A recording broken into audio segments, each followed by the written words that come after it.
Filippo Brunelleschi was an Italian designer and a key figure in architecture, recognized to be the first modern engineer, planner and sole construction supervisor. He was the oldest amongst the founding fathers of the Renaissance. He is generally well known for developing a technique for linear perspective in art and for building the dome of the Florence Cathedral, heavily depending on mirrors and geometry, to reinforce Christian spiritual reality. His formulation of linear perspective governed pictorial depiction of space until the late 19th century. It also had the most profound, and quite unanticipated, influence on the rise of modern science. His accomplishments also include other architectural works, sculpture, mathematics, engineering, and ship design. His principal surviving works are to be found in Florence, Italy. Unfortunately, his two original linear perspective panels have been lost. Brunelleschi was born in Florence, Italy. Little is known about his early life, the only sources being Antonio Minetti and Giorgio Vasari. According to these sources, Filippo's father was Brunellesco di Lippo, a notary, and his mother was Giuliana Spini. Filippo was the middle of their three children. The young Filippo was given a literary and mathematical education intended to enable him to follow in the footsteps of his father, a civil servant. Being artistically inclined, however, Filippo enrolled in the Art della Seta, the silk merchants' guild, which also included goldsmiths, metalworkers, and bronze workers. He became a master goldsmith in 1398. It was thus not a coincidence that his first important building commission, the Ospedale degli Innocenti, came from the guild to which he belonged. In 1401, Brunelleschi entered a competition to design a new set of bronze doors for the Florence baptistry. 7 competitors each produced a gilded bronze panel, depicting the sacrifice of Isaac. Brunelleschi's entry, which, with that of Lorenzo Ghiberti, is one of only 2 to have survived, made reference to the Greco-Roman boy with thorn. Brunelleschi's panel consists of several pieces bolted to the backplate. As an architect, there is little biographical information about Brunelleschi's life to explain his transition from goldsmith to architect and, no less importantly, from his training in the Gothic or medieval manner to the new classicism in architecture and urbanism that we now loosely call the Renaissance and of which Brunelleschi is considered the seminal figure. By 1400 there emerged an interest in humanitas which contrasted with the formalism of the medieval period. But initially this new interest in Roman antiquity was restricted to a few scholars, writers and philosophers. It did not at first influence the visual arts. Apparently it was in this period that Brunelleschi and his friend Donatello visited Rome to study the ancient Roman ruins. Donatello, like Brunelleschi, had received his training in a goldsmith's workshop, and had then worked in Ghiberti's studio. Although in previous decades the writers and philosophers had discussed the glories of ancient Rome, it seems that until Brunelleschi and Donatello made their journey, no one had studied the physical fabric of these ruins in any great detail. They gained inspiration too from ancient Roman authors, especially Vitruvius, whose De Architectura provided an intellectual framework for the standing structures still visible. Commissions. Brunelleschi's first architectural commission was the Ospedale degli Innocenti, or Foundling Hospital. Its long loggia would have been a rare sight in the tight and curving streets of Florence, not to mention its impressive arches, each about 8 meters high. The building was dignified and sober. There were no displays of fine marble or decorative inlays. It was also the first building in Florence to make clear reference, in its columns and capitals, to classical antiquity. Soon other commissions came, such as the Ridolfi Chapel in the Church of San Jacopo Soprano, now lost, and the Barbadora Chapel in Santa Trinita, also modified since its building. For both, Brunelleschi devised elements already used in the Ospedale degli Innocenti, and which would also be used in the Pazzi Chapel and the Sagrestia Vecchia. At the same time, he was using such smaller works as a sort of feasibility study for his most famous work, the dome of the Cathedral of Florence.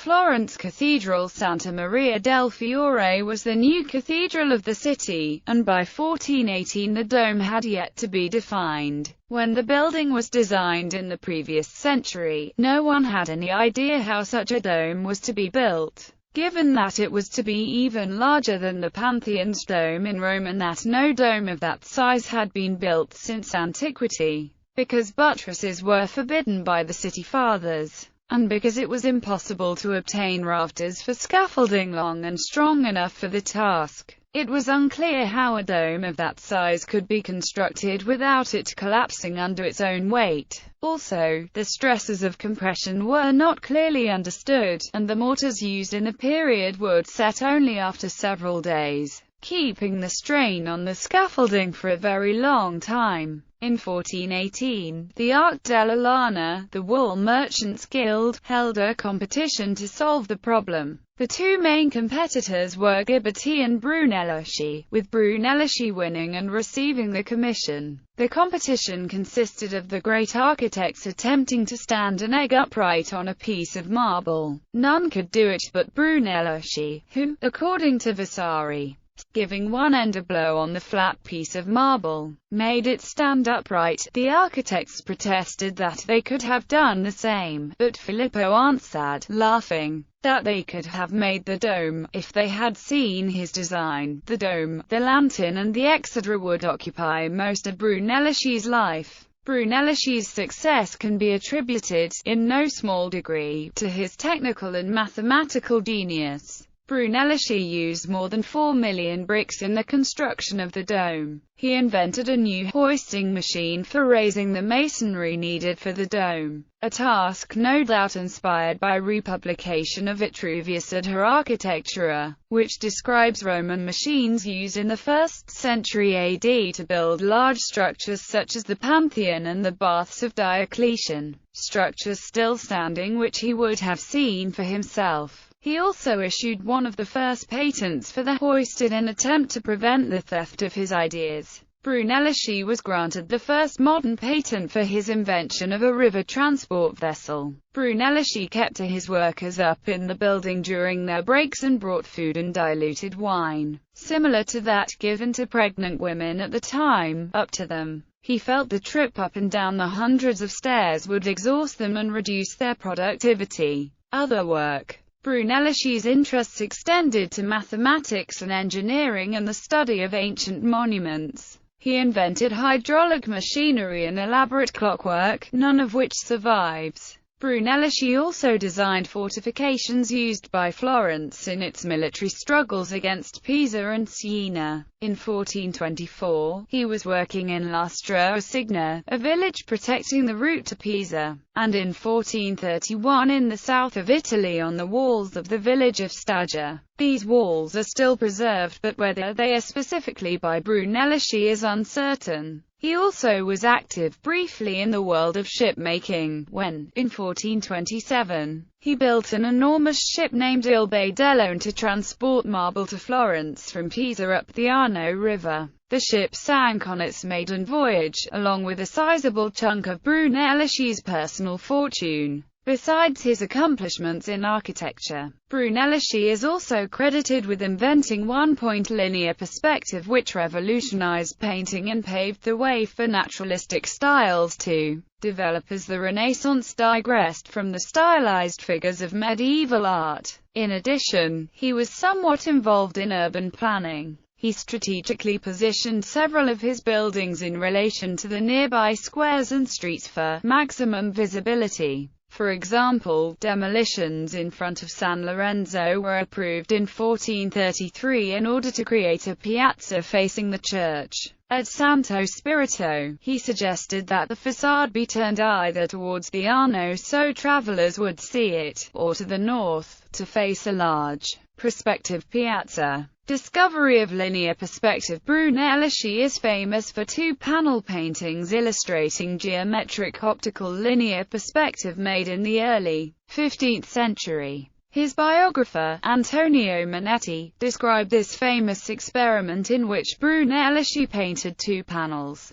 The first being the Florentine baptistry as viewed frontally from the western portal of the unfinished cathedral. The other one is the Palazzo Vecchio seen obliquely from its northwest corner. These were not, however, the first paintings with accurate linear perspective, which may be attributed to Ambrogio Lorenzetti. The first baptistry panel was constructed with a hole drilled through the centric vanishing point. Curiously, Brunelleschi intended that it only be observed by the viewer facing the baptistry, looking through the hole in the panel. From the unpainted back side, as a mirror was moved into and out of view, the observer saw the striking similarity between the actual view of the baptistry and the reflected view of the painted baptistry image. Brunelleschi wanted his new perspective, realism, to be tested not by comparing the painted image to the actual baptistry but to its reflection in a mirror according to the Euclidean laws of geometric optics. This feat showed artists vividly how they might paint their images, not merely as flat two-dimensional shapes, but looking more like three-dimensional structures, just as mirrors reflect them. Unfortunately, both panels have since been lost. Around this time linear perspective, as a novel artistic tool, spread not only in Italy but throughout Western Europe. It quickly became, and remains, standard studio practice. Theatrical machinery. Brunelleschi also designed machinery for use in churches during theatrical religious performances that reenacted biblical miracle stories. Contrivances were created by which characters and angels were made to fly through the air in the midst of spectacular explosions of light and fireworks. These events took place during state and ecclesiastical visits. It is not known for certain how many of these Brunelleschi designed, but at least one, for the Church of San Felice, is confirmed in the records. Death. Brunelleschi's body lies in the crypt of the Cathedral of Florence. As explained by Antonio Manetti, who knew Brunelleschi and who wrote his biography, Brunelleschi was granted such honors as to be buried in the Basilica di Santa Maria del Fiore, and with a marble bust, which was said to be carved from life, and placed there in perpetual memory with such a splendid epitaph. Inside the cathedral entrance is this epitaph. Both the magnificent dome of this famous church and many other devices invented by Filippo the architect bear witness to his superb skill. Therefore, in tribute to his exceptional talents, a grateful country that will always remember him buries him here in the soil below. Principal works. The principal buildings and works designed by Brunelleschi, or which included his involvement: Dome of the Cathedral of Florence, Ospedale degli Innocenti, Basilica di San Lorenzo di Firenze, Meeting Hall of the Palazzo di Partigelfa, Sagrestia Vecchia, or Old Sacristy of S. Lorenzo, Santa Maria degli Angeli, unfinished. The Lantern of the Florence Cathedral, the Exeter of the Florence Cathedral, Santo Spirito di Firenze, Pazzi Chapel,